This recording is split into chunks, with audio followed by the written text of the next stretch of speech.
Hello, welcome to Jason the Old Millennial. My name is Jason, speaking to you here in my basement in the great state of Kansas.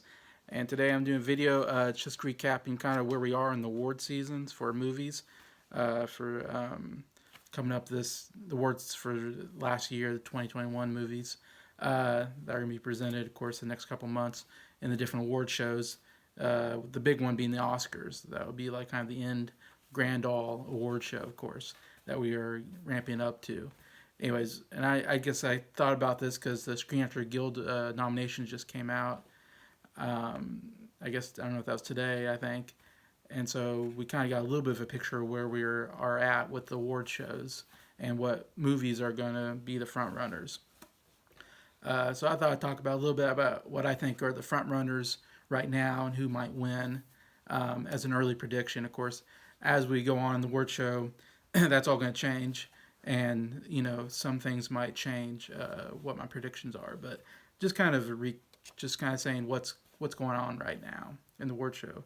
Like I said, we had the Golden Globes came out last Sunday, I believe.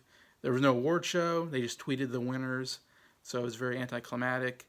So the Golden Globes is usually the first big indicator of where the voters are probably headed towards who's going to be winning for the Oscars. It's a different voting body. It's a pretty good indicator, kind of where people are headed to. Sometimes, not always. Of course, then the Screen Actors Guild is a big one because everybody's being nominated by actors, and acting actors are the biggest branch of the Academy, so a lot of times that's a pretty good indicator. And then, of course, you also got the Critics' Choice Awards. We see where the critics are aligned with. So a lot of times the critics in the Academy are kind of aligned pretty close. Not always. Sometimes critics like something a little bit better, something different than the Academy. Anyway, so there's a lot of choices here, but I thought I'd go through just some of the major categories. Not all of them, but just kind of the major ones that people care about, actually. So I thought I'd start with animated feature. Not a lot to say on this one. Encanto won the Golden Globe for anime feature.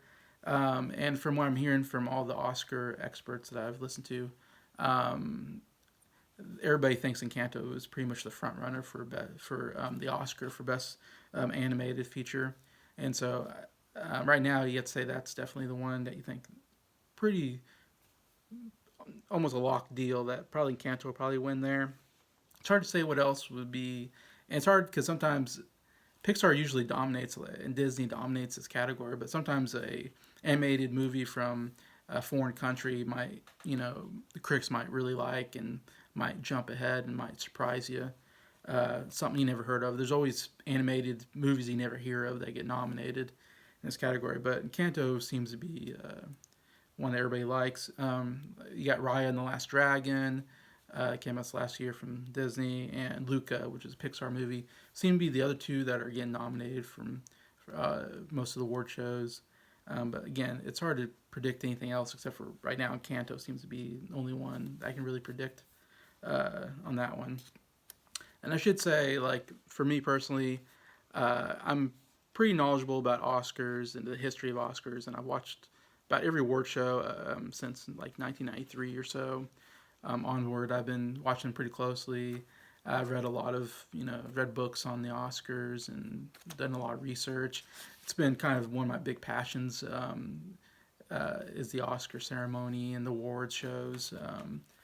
Watching them and listening to experts talk about them, and reading about all that. My email even has the word Oscar geek in it, which I made like when I was in college. So that shows you like how big I am on the Oscars. So also, I've kind of memorized a lot of the Oscar winners, so I can usually kind of go through like all the Best Picture winners. I've seen all the Best Picture winners, and I can name you what year they won. If you tell me a year, I can tell you what won Best Picture that year. I have it pretty well memorized. That's how big I am on it. Just say that's my resume of why I can. I think I can talk pretty authority on the Oscars and be someone you can probably listen to and have a pretty good idea on what's going on. Anyway, that's that. Let's go to original screenplay.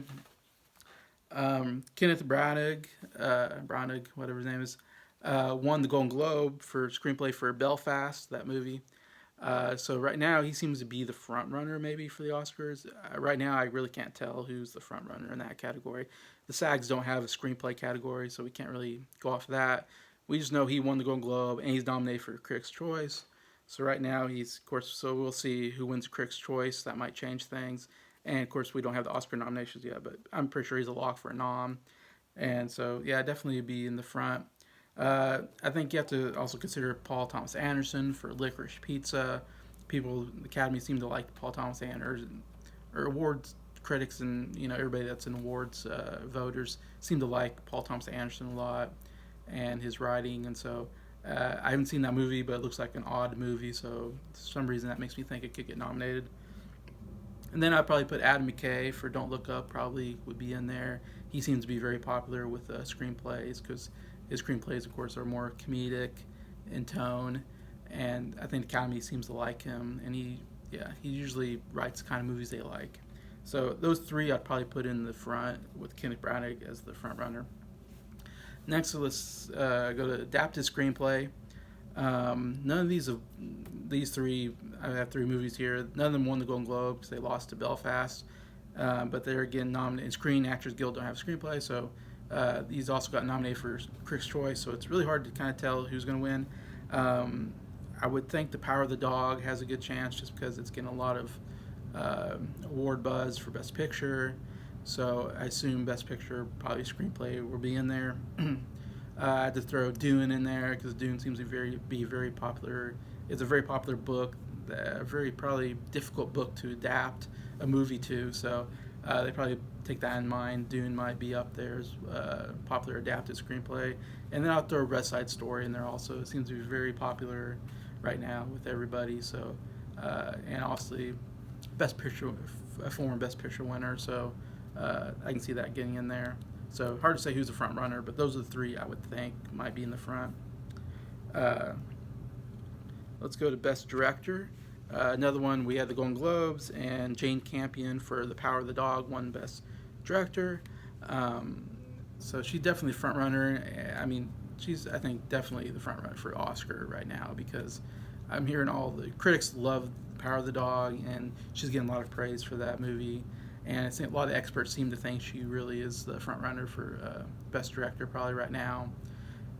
Makes sense, and she's a woman, and we only had like two women that won Best Director, including last year was a woman that won.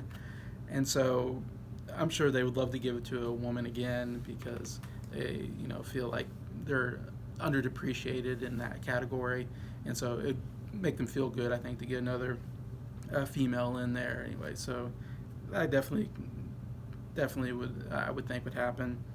You have to look at Kenneth Branagh again for Belfast. Seems to be getting nominations for everything.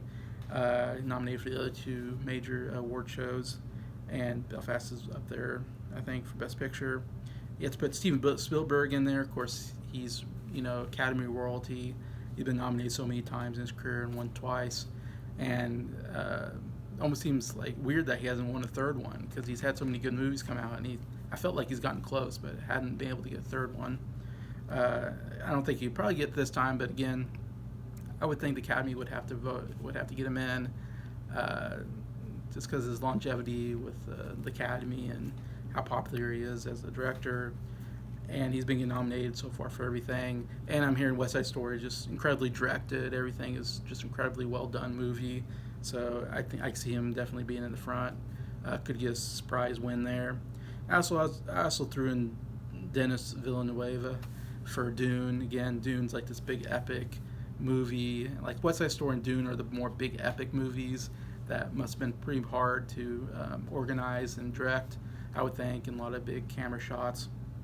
So I feel like that could be in there, while The Power of the Dog and Belfast are more smaller movies with less characters and all take place in one area, basically, I think, and more dialogue-heavy movies compared to West Side Story and Dune. So there's a difference between those two, but anyway, so I think Jane Campion for director probably. So let's look at supporting actress. This seems to be the most locked category. Everybody agrees it's going to be Ariana DeBose for West Side Story for Best Supporting Actress. She won the Golden Globe, and everybody's saying she's probably going to sweep all the awards. She's nominated for all the award shows, and so it doesn't seem like anybody's even close to beating her for Best Supporting Actress. You almost can lock that in right now. She's probably going to win, which is weird because Rita Moreno won Best Supporting Actress for West Side Story, playing the same character. So that'd be interesting to see the same character win Best Supporting Actress twice. Something that I don't think has ever been done. But that seems to be the way to go. So I don't know who else to even put in this category but her. I put in Kirsten Dunst. She's for Power of the Dog. She's been nominated in all 3 award shows, and Angeline Ellis for King Richard has been nominated all 3. But I feel like they're way distant from Ariana DeBose in that category.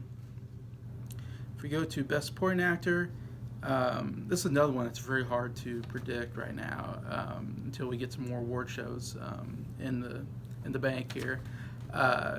It seemed to be the front runner was Troy Kotsur, who has a movie called Coda. He's deaf in real life, and of course, in the movie he's deaf, and the movie's about a deaf family, basically.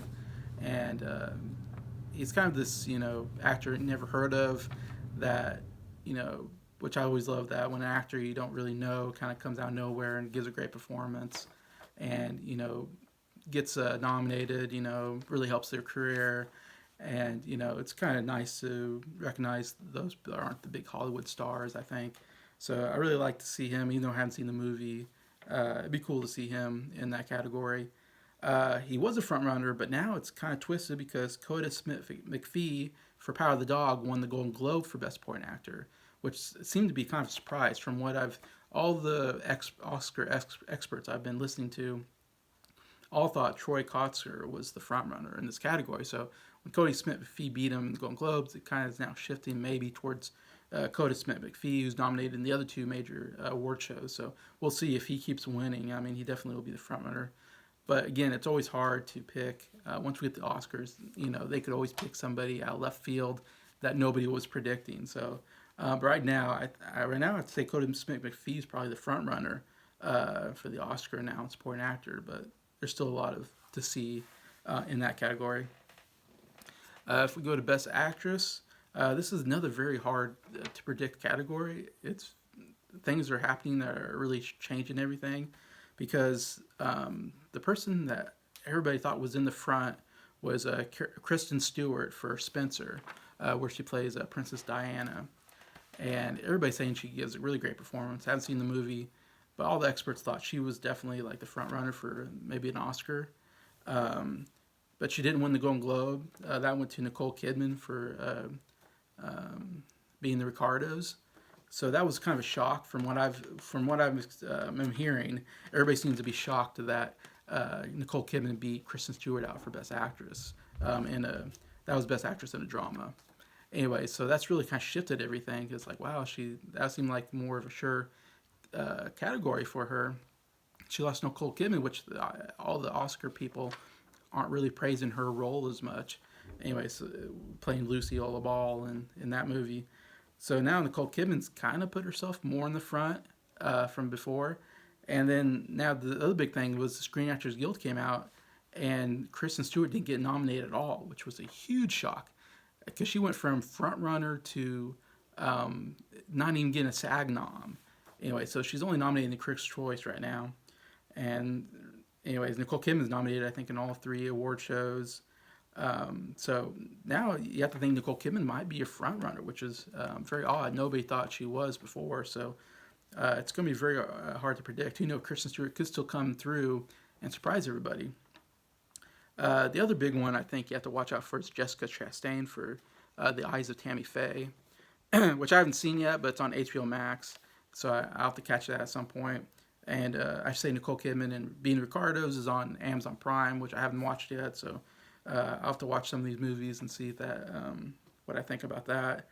But Jessica Chastain is also kind of up there as one. She's nominated in all 3 award shows. She lost out to Nicole Kidman, of course, in the Golden Globes.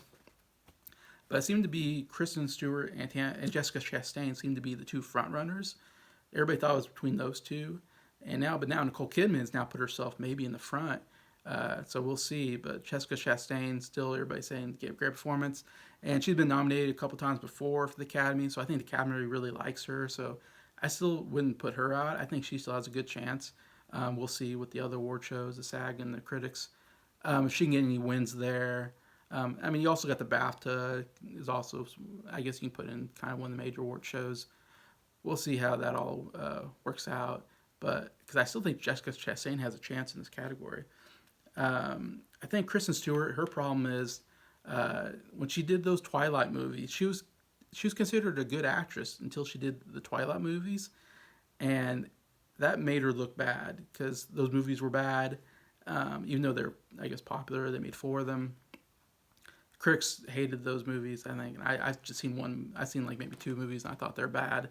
And her performance was bad in them. And it's probably not her fault. Maybe it was just badly written and directed, and just bad source material. But those movies, I think, kind of ruined her a little bit because after those came out, I mean, she was kind of criticized and made fun of a lot, and everybody kind of didn't think she was good. And I thought, well, she's still a good actress. She just unfortunately picked a bad series, maybe. But I think, yeah, that series might have ruined her for the Oscar here because I think she would have been the front runner otherwise. But I'm afraid that sometimes that happens where if you make a bad movie and critics see it, or the Academy or whatever, the voters see it, they sometimes change their mind and be like, "Whoa, that's such a bad performance. I don't know if I can give her an award, even though it's for a different performance." So that could, I don't know, subconsciously weigh on people's mind, and they feel like I can't give it to this person because they have this bad reputation anyway. So that's unfortunate, but that's why I feel like Kristen Stewart probably won't. I don't know if she'll even get nominated. There's a chance she might not even get an Oscar nom. So that'd be weird to go from the Oscar front runner to not even get nominated. It's really wild what's going on with the Best Actress right now. Also have to put in Rachel, I think her name's Zegler or something like that, who was the lead in West Side Story, played Maria. She won the Golden Globe for Best Actress in a musical comedy.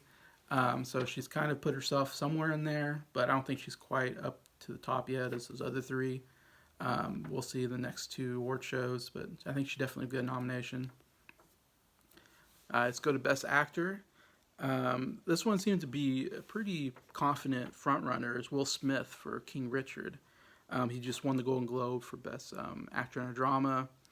Anyways, even before, all the Oscar people have been saying they think he's the front runner for Best Actor. So he's been getting a lot of award buzz for quite a while now, and everybody just seems to think he's pretty sure lock in that category. So right now, you'd say he's pretty far above everybody right now after winning the Golden Globe. So we'll see in the SAG and the critics if he keeps winning. Yeah, he'll definitely be the by far the front runner in that category. Benedict Cumberbatch, I thought was probably could also win in this category. He was nominated for the Golden Globe and lost to Will Smith. He's also nominated for the other two award shows, so we'll see if he gets any wins. But I've seen that movie. He does give a pretty good performance in that movie, and he's been nominated before. I think voters like him. He seems like a real actor's actor. He's a really good actor in a lot of movies and gets a lot of recognition, so I can see him definitely getting up there. And The Proud Dog is very popular, it seems like, amongst critics, so that's why I thought that could push him up to the front. But right now, it seems to be Will Smith to lose at this point. I also threw Andrew Garfield in there because he won Best Actor in a Comedy Musical for Tick, Tick, Boom. Most likely, he's not anywhere close to the front, but I'd throw him in there since he won a Golden Globe. Anyways, I think he's nominated for the other two award shows, so those seem to be the three major ones, with Will Smith way ahead, I think, at this point, which I'm very happy with for Will Smith. So I think he's a really good actor. He's gotten kind of a bad reputation lately because he's been in some movies that really bombed, and he was in a Netflix series or movie that bombed, and so he's kind of gotten this reputation of really picking bad movies and giving bad performances. But I think he's given some really excellent ones. He's been nominated for Ali and for The Pursuit of Happiness. And I thought Pursuit of Happiness, he should have won the Oscar for Best Actor. I was so impressed with him in that movie and thought he definitely deserves a win. And so if he wins here, I'll be very happy because I thought he deserved a win before. So I kind of really hope he wins here. It'd be great for him. And it's such an interesting career going from this rapper to a comedy actor in Fresh Prince of Bel-Air, which I used to love as a kid. And he did movies. He was a comedy actor, and then he buffed himself up and became an action star. And he did. He was probably one of the top actors in the, I want to say, late '90s into the 2000s. I mean, he had to put him as one of the best or one of the most popular actors of that decade. Can really really be your main star in a movie. He can really carry a movie because of his star power. Because he was great at action. Because he had that great look. He really worked out. And then he's also got the comedy chops, so he can do action comedy really well. He can do comedy, he can do action comedy, so he can do different things.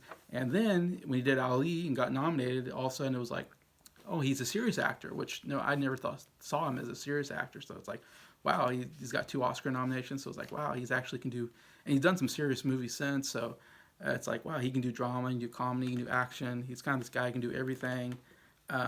So it was very incredible career, I think, for Will Smith. So I'm really interested in seeing if he wins. So let's go to the last category, Best Picture, of course. And this one, again, I think it's between 2 movies. The Power of the Dog and Belfast seem to be the 2 big ones that all the critics really love. And it's been getting nominated for everything and getting a lot of wins. People seem to really, like, again, those are 2 like kind of the smaller movies that critics seem to like a lot. Like I said, very dramatic, not a lot of comedy in them. I haven't seen Belfast. Power Dog's pretty depressing, and they love depressing movies, I think. So I can see that get in there. Right now, Power Dog won the Golden Globe, beat Belfast for Golden Globe for Best Drama. So right now, Power Dog's kind of in front. People, like I said, Jane Campion seems to be the front runner for director. So you got Best Picture, Best Director. Cody McPhee for Best Supporting Actor. So you got some very front runners there for the Oscar, or for all the award shows. We'll see with the Oscars. So really, it's kind of in the front. I would say Belfast is right there, though, getting nominated in all the categories, winning Best Screenplay. It got snubbed for some supporting actors for the SAG Awards, though, so it's not doing well for the SAGs, I would say. Of course, Power Dog didn't get nominated, I forgot to say, for the SAGs. I believe it didn't get nominated, so it kind of got snubbed for the SAGs. But the SAGs don't have a Best Picture category. They have a Best Ensemble category. So it's more towards movies that have a bigger ensemble or bigger cast. And Power Dog didn't have that big of a cast, so that's why it didn't get it. So it's so it's hard to really tell how that plays into everything. So we see Belfast could get a win there and help it kind of get some momentum towards the Oscar season or towards the Oscars. Anyway, so I can see that Belfast getting in there. You have to throw West Side Story in there again. It won Best Golden Globe for Best Comedy Musical, and it's a Steven Spielberg, of course, a legend, and it's a Best Picture winner back in 1961. So it's a former Best Picture winner, which is odd. You don't get that very often. A remake. In fact, I don't think a remake's ever won. Let alone I don't know if it's ever got nominated either. That's a very weird thing to happen. Very interesting. It did get I guess it didn't get a SAG nomination though, so that hurts it a little bit. Like I said, it's not as serious as the other 2, though. I think there's very dramatic. I haven't seen the new one yet, so I've only seen the old one. But definitely, of course, got the big musical numbers, but it's definitely more of an epic movie. Musicals, which sometimes the Academy Award likes the big musicals. Not as much now as they used to back in the 60s, but you definitely have to put that in the category because everybody I'm hearing is very popular. People like it. It's a really well done movie. The other one I have to throw in there, maybe it's very outside chances, Dune. Again, because of it's an epic sci-fi fantasy. Of course, fantasies don't do well with the Academy, so I'm pretty sure it won't win. But it's definitely got a lot of I'm hearing all the technical categories probably will be won by Dune. I think Dune West Side Story is fighting for all those categories for best costume, best makeup, best set designs, best musical score. It seems to be Hans Zimmer for Dune is the front runner there. All those editing, they all special effects maybe for Dune. So they definitely are going to be fighting for those categories. So I had to throw that in there, that they're probably going to get a lot of wins in there. Maybe not the best picture, but definitely be up there considered, I think, between those two movies. But yeah, I think definitely Power of the Dog and Belfast are right now the front runners for Best Picture. But we'll see, of course, with the SAGs and the Critics' Choice and all that. And you never know who's going to win, but that's where we are. Like I said, the Golden Globes already happened. The Critics' Choice were supposed to happen, I think, this last Sunday, but they postponed it because of the Omicron virus, whatever. And so we don't know right now when the Critics' Choice Awards are going to be. That's up in the air. The Screen Actors Guild Awards is going to be February 27th. So we got a little while still till then. Oscar nominations are February 8th. And then the Oscars itself is going to be March 27th, so a month after the Screen Actors Guild. So we still got a couple months till we get there, but that's where we are right now. So thank you for watching this video. Thank you for anybody who's liking it. Thank you all to the subscribers for supporting the channel. I really appreciate you. Have a good day.